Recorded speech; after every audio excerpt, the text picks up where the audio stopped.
Ani dnešným dňom sme sa v Bratislave, v hlavnom meste Slovenska, nevyhli dopravným zápcham. Problém bol s cestujúcimi, takisto s meškaním autobusom, ktoré mali meškanie 1 hodinu.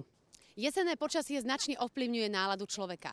Poradíme vám, ako bojovať proti melancholii a depresii v týchto studených a sichravých dňoch. Dnes ráno doprava v Bratislave kvôli nepriaznivému počasiu opäť skolabovala.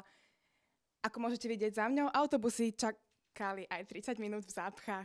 Stávate na zvuk takéhoto budíka? Obyvateľov Dúbravky budí niečo iné. Dnešné ráno v Bratislave bolo poznačené 30-minútovým meškaním autobusom. V súčasnosti je to už hodina.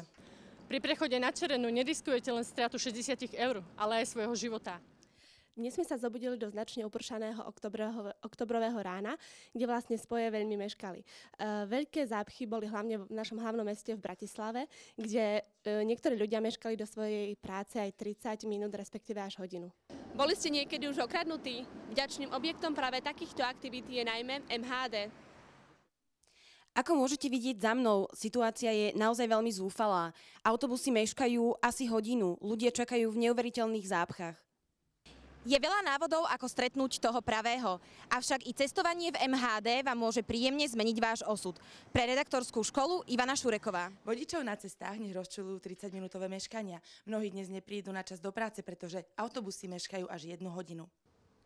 Keď pôjdete na budúce okolo kontajnerov, skúste sa prezrieť bližšie, možno tam nájdete niečo zaujímavé. Pre redaktorskú školu Daniela Hediová.